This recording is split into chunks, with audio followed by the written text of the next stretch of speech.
Hey y'all, hey y'all, hey y'all. However, this finds you, I do hope this finds you well. I am not going to be on here for a long time, but I am here for a truth telling time. Listen, it's a crazy time. I'll start here. If you catch me with a fresh coat of nail polish at 10 a.m. on a Tuesday, I need you to mind your business. That's because I have likely painted my nails right before I got here. Isn't it cute? That's my form of relaxation and centering. All right. I bring it up because that is what is required at this point in time that we're in. And I'm not going to get into the worldly stuff because that's not what this video is about. But I'm talking about workforce trends specifically. They got me painting my nails, y'all, to stay grounded. Let's talk about it. The first thing that I've noticed is that burnout is hiding behind flexibility. According to the Harvard Business Review, that flexible schedule that so many of us were sold, it actually might be burning us out. Surprise! And why is that? Well, because you're always on, you're always reachable, and slowly lines are being erased, right? Those boundaries between work and life. And let me be clear, this is not a you problem. This is systemic. It's the system. Try saying that 5 times in a row. It is showing up in our inboxes and in our bodies. And it is directly connected to how some people feel valued. I can't stand it. I hate it so bad. All right, the second trend that I noticed that's kind of working my nerves, is sending me to the Sally Hansen, is this whole thing where people are taking pay cuts because that is what is required. LinkedIn is reporting that job seekers are now voluntarily considering pay cuts just to secure work. Why is that? Well, because the market is shaky. People are taking these lower incomes, even if it costs them, and it will. That makes my stomach turn because, let's be honest, many folks are already underpaid for their brilliance. And now being asked to do more with less, that's just not right.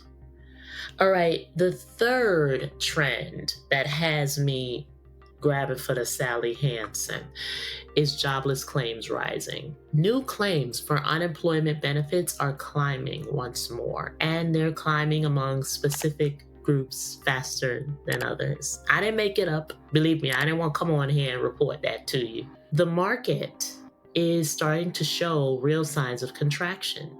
And if you've been ghosted by recruiters lately, you are not imagining it. Sadly, you are not. There are more people applying to roles and fewer seats available. And the ones that are open, the bar for them is pretty high. They want you to have 100 degrees. They want you to have 10 years of experience, but not more than 10 because then you're old. Then you're not 26 and then we don't want you. I had my first experience today that I never thought would happen, where I was turned down from a job because of my visible tattoos.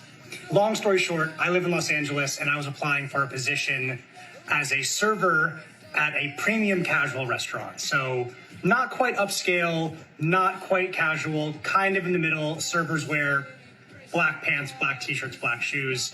It's a nice place, but it is not particularly fancy.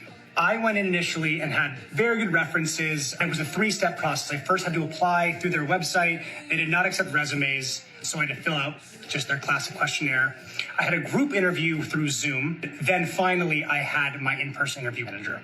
During no point of the questionnaire and no point of the group interview did anybody ask about anything about tattoos. I would have no idea that is the case.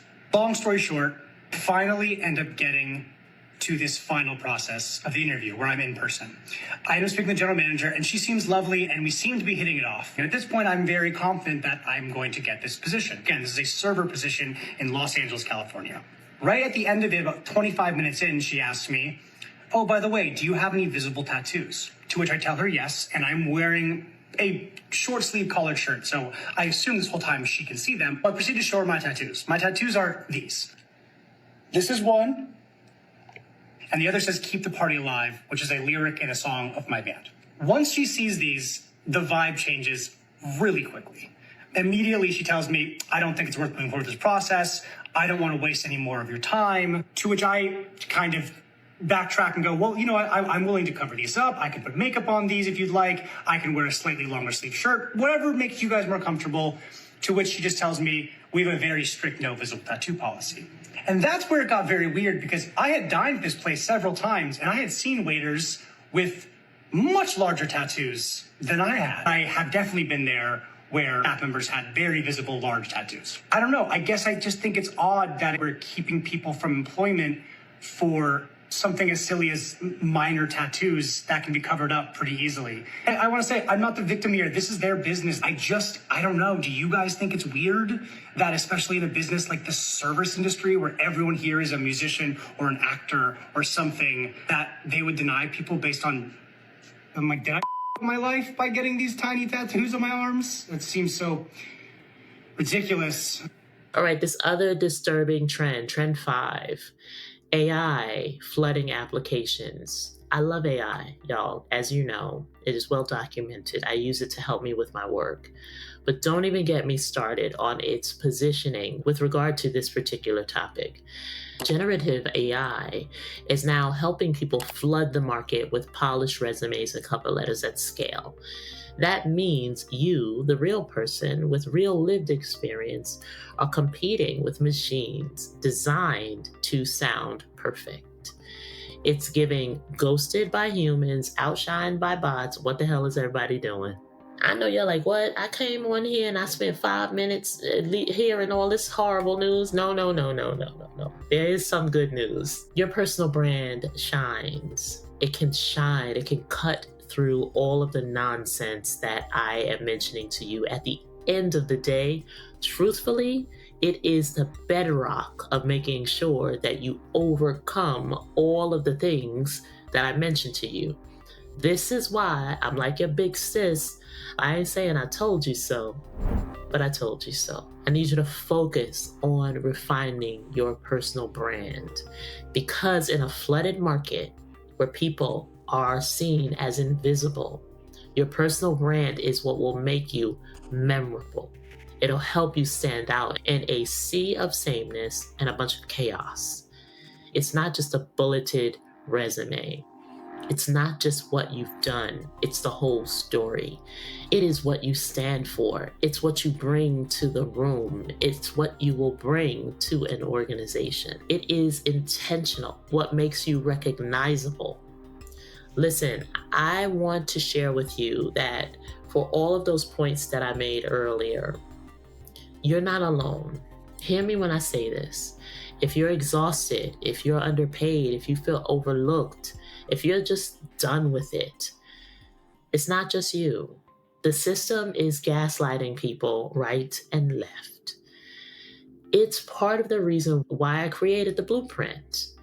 The blueprint is your compass. It is your safe space to be honest. When the world is trying to tell you you're something you're not, or when the world is just not telling you anything at all, it is the bedrock. Waiting for somebody to see you, to validate you, it is not the move. It's a waste of time.